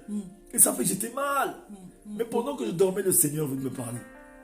Parce que la nuit, même pendant que je dormais, je n'ai pas fermé la grande porte principale de la maison. Je suis réveillé le matin et tout, j'ai prié. Le Seigneur m'a parlé la nuit. Et après, j'ai voulu voir. Je sortais de chez moi, j'ai vu la clé. Non seulement la porte était entrebâillée, mais la clé est restée à l'extérieur. Donc j'ai passé toute la nuit avec la porte entrouverte, avec la clé à l'extérieur. Je me suis dit, aïe, peut-être il y a quelque chose qui est entré ici. Mais le Seigneur était en train de me montrer que non, même si je dors, c'est lui qui est en train de me protéger. Alléluia. C'est que ce n'est pas mon jeûne qui me protège. C'est-à-dire que même si je jeûne, que je jeûne pas, Dieu me protège. Si tu arrives à un stade où tu n'as pas jeûné, tu crois que c'est parce que tu n'as pas jeûné que Dieu ne t'a pas approuvé, c'est que tu es dans le mérite, bien aimé. Parce que même si tu jeûnes, que tu ne jeûnes pas, Dieu va toujours te bénir. Alléluia. C'est que j'aimerais dire aux enfants de Dieu, je ne suis pas en train de dire aux enfants de Dieu, ne jeûnez pas. Nous devons jeûner. Parce que Jésus-Christ même a dit qu'il y a certains des démons qui ne partent que par le jeûne et la prière. Le jeûne nous rapproche du Seigneur. Le jeûne nous permet d'avoir une relation, une communion avec le Seigneur. Mais nous ne devons pas prendre le jeûne. Le jeûne ne doit pas prendre la place de Dieu. Alléluia. Parce que le jeûne ne prendra jamais la place de Dieu. Parce que sans le jeûne, Dieu va toujours nous bénir. Sans le jeûne, Dieu va toujours nous protéger. Sans la prière, même la prière, bien aimé. À un moment donné, certains enfants de Dieu, ils croient que c'est parce qu'ils prient beaucoup que Dieu est. Des fois, bien, même si tu ne pries pas, ta vie doit devenir une prière. C'est ce que le Seigneur veut. Il a dit veiller et prier. Que ta vie soit une prière. C'est notre vie qui doit devenir une veillée de prière. Mais je pense que nous allons nous arrêter là. La prière de ce soir que nous allons faire pour les enfants de Dieu, nous allons prier pour que le Seigneur puisse nous enlever l'ignorance, pour qu'il nous conduise dans son amour. Parce que dans l'amour de Dieu, il y a tout, bien aimé. Et que lorsque nous sommes agréables à Dieu, nous allons voir que nous serons approuvés par tous les hommes. Alléluia. Et que nous sortons de l'esprit de méritocratie. De toujours chercher à tout mériter. Nous croyons que c'est parce qu'on travaille de Dieu labeur. Comme la différence que la servante de Dieu avait montré tout à l'heure, des 2 enfants de ce monsieur, tous les 2 enfants étaient perdus. L'autre était perdu dehors, l'autre était perdu à la maison. Même celui qui était dehors, lorsqu'il est entré en lui-même, il s'est rendu compte que non, mon Dieu, mon papa était papa d'amour. C'est-à-dire que même les mercenaires chez lui, il les aime. Ceux qui sont des mercenaires, ceux qui sont seulement les domestiques, ont de quoi manger. Et pourquoi pas moi? Non, je rentre chez mon père. Parce que mon père, c'est parce qu'il savait que non, je dois retourner dans l'amour de mon père. Mais celui qui était dans la maison était perdu parce que tout ce temps, il ne vivait pas dans l'amour de son père parce qu'il travaillait que dans l'esprit de mérite. Exactement. Il cherchait seulement à prouver à son père qu'il était dans le meilleur. Bien aimé, tu n'as rien à prouver. On n'a rien à prouver à Dieu. Alléluia. Dieu est amour, il nous aime, bien aimé. Vive dans l'amour de Dieu. Alléluia, c'est ce que le Seigneur voudrait pour tout et chacun de nous. Nous allons prier. Nous allons prier. Cette parole et après nous allons vous présenter l'outil du gagnant d'âme. Alléluia. Éternel Père de gloire, nous voulons te dire merci. Parce qu'aujourd'hui, tu nous as éclairé, mon Dieu. Merci à toi qui dois convier dans ce moment éternel de partage. Oh oui, Seigneur. Je prie qu'un frère que nous sœurs béni sois-tu ce soir, béni mon frère, béni ma sœur. Merci pour ta grâce, Papa. Que tu puisses éclairer, Père éternel, mon Dieu, un esprit en ce jour. Que tout ce que nous avons reçu soit scellé par le sang que tu as versé à la croix de Golgotha, au nom de Jésus. Quelqu'un partout où tu te trouves, dis Seigneur, donne-moi l'amour. Dis Seigneur, remplis mon cœur de plein d'amour. Seigneur, je ne sais pas aimer. Souvent, lorsque j'entends aimer Dieu, aimer mon prochain, j'ai un problème avec l'amour. Dis Seigneur, guéris mon cœur. Remplis mon cœur de plein d'amour, de l'amour de mes prochains, de l'amour de mes amis, de l'amour des gens autour de moi, de l'amour, Seigneur, l'amour qui pardonne, l'amour qui a de l'humilité. Donne-moi l'humilité, donne-moi l'amour, d'aimer mon mari, d'aimer ma femme, d'aimer mes enfants. Seigneur, apprends-moi à t'aimer. Souvent, je ne sais pas comment t'aimer. Je ne sais pas comment te mettre. C'est-à-dire que pour que tu sois ma priorité, Seigneur, je veux t'aimer. Dis à ton Dieu ce soir, Seigneur, bénis toute personne. Donne la force à quelqu'un ce soir de te saisir, de saisir cette opportunité de vouloir, Seigneur, s'offrir à toi comme sacrifice vivant. Merci pour ce moment béni. Je remets toute personne entre tes saintes et divines mains. Nous avons ainsi prié ce soir au nom de Jésus-Christ et tous ensemble nous disons Amen. Amen, amen, amen, Amen. amen. Nous allons vous présenter maintenant, vous le savez, un dur labeur de pratiquement une année de travail. Amen. C'est l'outil du gagnant d'âme, le livre de notre évangéliste Elvis Matuka. Le livre est déjà disponible. Le livre est disponible. Le livre est là en stock, en quantité. En ce moment, nous sommes en train de mettre en place les accords avec les différents points de vente. Donc c'est pour ça que vous ne l'avez pas encore, en fait diffusé dans le grand public, mais ça arrive. Amen. Donc pour pouvoir la voir, il faut simplement vous connecter sur la page de 5 minutes pour sauver, ou bien envoyer un message inbox à notre évangéliste en fait. Il fera de nécessaire en fait pour que vous puissiez vous le procurer. Il vous donnera également les tarifs. En attendant qu'on mette en place... Il y a aussi le numéro de 5 minutes pour sauver. Oui, il y aura aussi le numéro de téléphone de 5 minutes pour sauver. Il y a le numéro de téléphone déjà même sur la page de 5 minutes pour sauver. Sur la page de 5 minutes pour sauver. Donc nous allons mettre en place, je pense après les fêtes, un vernissage, une dédicace, une journée selon ce que l'État va nous permettre de faire. Nous allons mettre en place une journée, un après-midi selon comment ça va se présenter. On va dédicacer le livre, il y aura un repas, un cocktail agapé qui sera offert. Amen. Et l'évangéliste sera là, il dédicacera, il y aura les quantités de livres qui seront là pour ceux qui voudront l'acheter sur place. En attendant, dès que les accords seront mis en place pour la distribution, on vous mettra en fait sur la page de 5 minutes pour sauver les différents points de vente, là où vous pouvez retrouver le livre, là où vous pouvez l'acquérir. Mais en attendant, il est là, il est disponible, donc n'hésitez pas à demander en inbox le prix, vous donnera les tarifs. N'hésitez pas à vous rapprocher de l'évangéliste ou même de moi-même en fait. On vous donnera les tarifs. Écrivez-nous parce que le livre est déjà disponible. Il est disponible, nous en avons en quantité. Avant que parce qu'à un moment donné, quand on va avoir les accords, on va tout mettre ça sur les plateformes de distribution, on n'aura plus autant. Mais pour le moment encore, c'est encore entre nos mains. Donc n'hésitez pas à nous contacter, on fera le nécessaire en fait pour vous faire parvenir le livre. Là on a déjà des commandes qui viennent des États-Unis, donc on est en train de mettre en place les colis pour faire partir. Il y en a d'autres qui viennent de l'Afrique aussi, donc on fait le nécessaire pour vous faire parvenir le livre. On met les moyens en place pour pouvoir vous le faire parvenir. Donc n'hésitez pas, pour ceux qui veulent se le procurer, il est présent. C'est l'outil du gagneur d'âme. En fait c'est un livre qui concerne l'évangélisation et comme il est écrit, c'est un outil. C'est un outil qui te permet d'utiliser. Tu as différents items à l'intérieur. Tu as le pardon conditionné de Dieu. C'est vraiment un chapitre que j'ai beaucoup aimé. Ça nous permet d'abord, nous-mêmes, il faut qu'on soit convaincus pour pouvoir convaincre. Exactement. En fait, ça te montre, en fait, on te parle de ce que c'est que l'évangélisation, comment évangéliser utiliser, la préparation psychologique, matérielle, il y a beaucoup d'items à l'intérieur. Comment mettre sa vie en ordre, il y a beaucoup de choses. En fait, le pardon de Dieu, il te parle de beaucoup de choses. Donc, il y a même un bonus à l'intérieur qui nous parle de la croix, qui nous parle du chiffre 40. Donc, il y a beaucoup de prière, à l'intérieur. Il y a même des sujets de prière à l'intérieur que tu trouveras. Il y a même un témoignage. Il y a un témoignage puissant dans ce livre qui a été un témoignage qui est arrivé au moment de la lecture, de la correction de ce livre. Il s'est passé un événement, mais vous le retrouverez dans le livre. Amen. Amen. Donc n'hésitez pas. En tout cas, ce livre, je vous assure, la série sur le gâteau, c'est que ce livre est une bénédiction. Amen, amen. Toute personne qui aura ce livre, même lorsque tu as commencé à déguster ce livre, à ouvrir ce livre, à commencer à le lire, il y a quelque chose qui va se passer. Et tu te rends compte que nous sommes tous appelés à être des évangélistes. Amen. Donc n'hésitez pas, pour ceux qui souhaitent se procurer, de vous connecter. Vous pouvez l'acheter, offrir, faire des cadeaux à qui vous voulez, évangéliser avec, partager afin que la parole de Dieu se propage. Rapprochez-vous de nous et on fera le nécessaire.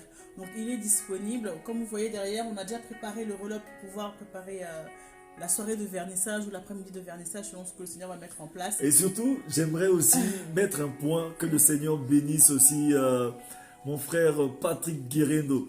C'est que ce frère, il a travaillé tous ces... C'est lui qui a fait la couverture. Il a fait la couverture du livre. C'est lui qui a aussi fait les roll-ups. C'est lui qui s'est occupé. Il a travaillé d'arrache-pied. Ce frère, je sais que le Seigneur va le bénir parce qu'il a fait avec son cœur. Et je veux vraiment le témoigner, c'est vrai. Il a fait avec son cœur, le Seigneur va le bénir. Mais cet ouvrage est pour vous. Donc vous voyez, n'hésitez pas à vous rapprocher de moi, écrivez dans l'inbox. Vous pouvez l'acheter pour cette fin d'année, offrir à quelqu'un. Et ça peut rester longtemps dans la durée. Ça donne des directives d'évangélisation. Ça peut vous auto-former avec ce bouquin. Ça a été fait avec le cœur et puis sous l'inspiration du Saint-Esprit de Dieu. Nous voulons aussi dire merci à la maison d'édition qui nous a suivis dans ce dur labeur. Impact divin. Avec notre frère Narcisse Bandim. Exactement. Donc nous remercions tous ceux qui ont collaboré à la création, à l'accouchement de ce livre. Amen. Donc soyez abondamment. Et sans oublier aussi ma coéquipière, elle a travaillé d'arrache-pied. Je l'ai vraiment bousculée, elle a travaillé d'arrache-pied. Amen. C'est pour l'œuvre de Dieu. Amen. Donc n'hésitez pas, le livre est disponible. Rapprochez-vous de nous. Ce sera un beau cadeau, même pour toi-même, et un beau cadeau pour ton frère ou pour ta soeur. Amen. Mais on a pris beaucoup de votre temps, on s'excuse. On a fait 1h30 de faire 1 heure. Amen. Non, on a fait 1h14 déjà. Ben, je pense que nous allons nous séparer ici. Amen. Vous avez le compte YouTube. Oui. Évangéliste Tedjavis Mapuka. Si tu n'es pas encore abonné, abonne-toi. Et surtout, ne coupez pas la chaîne, toujours partagée. Vous avez aussi la page 5 minutes pour sauver. Il faut toujours... Vous pouvez vous connecter, abonner, mais n'hésitez pas. Vous avez besoin de prière, besoin de discuter, de quoi. Écrivez-nous en inbox. Il y a aussi le numéro de téléphone sur la page 5 minutes pour sauver. Vous pouvez passer des coups de fil et on pourra toujours discuter tant qu'on est disponible. Et restez connectés parce qu'en 2021, il y a de belles choses qui arrivent. Surtout un partenariat avec une plateforme qui arrive également. Donc on n'en dit pas plus. Amen. Amen. Soyez tous bénis abondamment. Ciao. Passez une bonne soirée. Et si on ne se revoit pas d'ici là, pour la traversée, que la main du Seigneur soit avec vous. Alléluia. 2021, c'est une année de victoire. Amen. Une année de récolte. Bien aimé. Nous sommes dans le temps de la fin. Vivons dans l'amour du Seigneur. Mettons notre vie en ordre. Nous avons dit tout à l'heure dans ces passages, nous avons parlé des choses que le Seigneur n'aimerait pas, il déteste. C'est un Dieu qui est amour. Mais l'amour de Dieu le conduit aussi, bien aimé. Il n'aime pas le péché. Il déteste réellement le péché, bien aimé. Faisons attention à cela. Ne mélangeons pas le Seigneur et mon Dieu sincèrement et solennellement. Bien aimé, quand tu aimes Dieu, tu mets ta vie en ordre. Quand tu aimes Dieu, tu ne vis pas dans la crainte, dans la peur, mais tu mets ta vie en ordre. Tu vérifies ta robe tous les jours. Et aussi, quand tu vérifies ta robe, tu fais aussi attention à celui qui est à côté de toi. La parole me dit, veillez à ce que personne ne soit privé de la grâce. Tu veilles à ce que ton voisin, ton ami, quelqu'un qui est à côté de toi, qui vit dans le péché, ne sorte aussi de là. C'est ce que le Seigneur attend de tout un chacun de nous. Que le Seigneur vous bénisse. Soyez abondamment bénis. Ciao. 2021, soyez abondamment bénis. Bonne année à vous. Traversée. Bonne traversée à vous. Que la main puissante de Dieu soit sur vous et vos familles. Que et ne traversez pas sans Jésus. Amen. Accrochez-vous à ce Jésus-là, il va vous faire du bien. Ciao.